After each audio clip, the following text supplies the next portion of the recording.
Sports Talk 1080 with the team. Orlando's Tuck and O'Neill with Mike Tuck. I'm Jerry O'Neill. It's no ordinary week. We started off the week Tuesday. Well, that didn't start the week, but Tuesday was Groundhog's Day. One day later, National Signing Day. That's why we got the football out. I'm going to hand the ball off to Mike. Go. Well, how important is the day? It's a big day. It really is. If you look at the last 10 national champions, they've all had top 10 recruiting classes.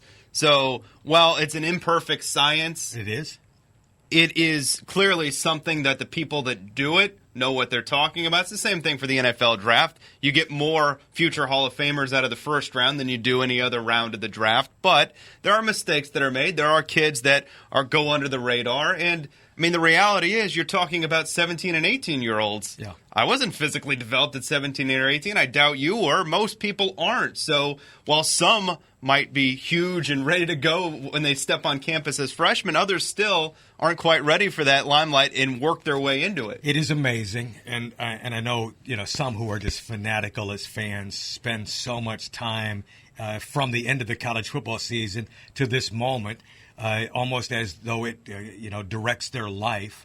And then there's this sigh, maybe of relief of some of those that are ranked in the top 2 or 3 classes. After that, it's like, what went wrong? Even though you may have a top 10 class and all these 5-star, 4-star, 3-star athletes.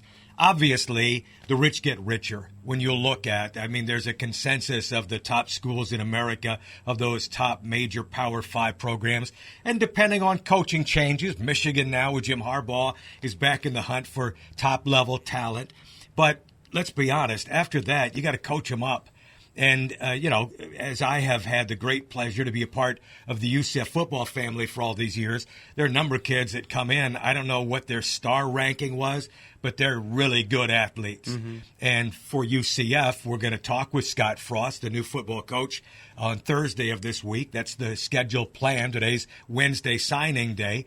But, the excitement coming off an 0-12 season with a new football coach. But if you look around the state, Florida with Jim McElwain's really first full class because he had to hit the ground running, coming in last year in his first year. Jimbo Fisher, what he's done. Interesting. You're a Miami Hurricane guy. Mark Richt up against it, to try to catch up and recruit the region that is so popular with all these great athletes. You want to do well. That's the bottom line. You don't have to necessarily be in the top 5 or number 1 or top 10. But if you're up near the top, you're pretty much guaranteed that at least half your class is going to turn out to be pretty good for you down the road and produce for you. But, you cover UCF, and all these guys that are playing in the NFL at UCF, like Brandon Marshall, is a 2-star kid. UCF doesn't get 5 stars and 4 stars on campus. They get 2s and 3s on campus. The ones that go to the NFL are the ones that, like you say, are developed, the ones that work really hard and have a strong work ethic, the ones that have their head on straight and they want to be there for the right reasons. There's so many kids that flame out, just like normal kids that flame out of college for a lot of bad reasons, that attract them in life. I just wrote down some names, and I probably could have done a much bigger job of this, but these are some names that were not highly prized guys. These are 2 stars, 1 stars, no stars. Just some examples of how you can go from being a nobody to being a somebody over the course of 3 or 4 years. J.J. Watt, DeMarcus Ware, Bobby Wagner, Brent Grimes, Aqib Talib, Ed Reed, Brandon Marshall, Jordy Nelson, Tony Romo, Chris Johnson, Victor Cruz. Most of those guys went to small schools. Right. Most of them went to non-power schools, but they all got there. They worked hard. They physically grew. They mentally grew. They worked hard in the NFL, and they became stars. So just because you're at a UCF or a USF or one of the smaller schools doesn't mean that you're not eventually going to have superstar talent on your hands. It's just about working with those kids, developing them, and then they have to have the work ethic. And sometimes you just have to get lucky physically, too, get that growth spurt. It's obviously about the athletes, but as much in the college game, in my opinion, it's about the coaches that you have. And the college game is in great shape with the young coaches that we see taking on some of these top jobs.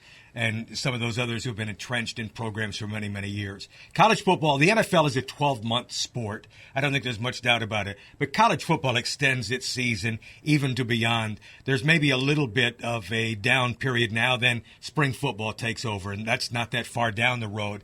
And then in the summer months, there's kind of a leveling off, obviously. But before you know it, you're back in camp and ready for the football season. Right. And there's so many, even with the recruiting aspect of it, there's so many passing camps and so many 7-on-7 camps during the off season of non-football season where a lot of these kids make their name and they perform better without the pads on. They get recruited higher, more stars, and it doesn't always turn out in their favor when they land on campus because life isn't as easy with the pads on. All right, glad you are watching. Hope you'll be listening. We're on weekdays 3 to 7. We have a live video stream of our radio show right here as well at our website, sportstalkflorida.com, on air at Sports Talk 1080 The Team Orlando. 80 The Team Orlando.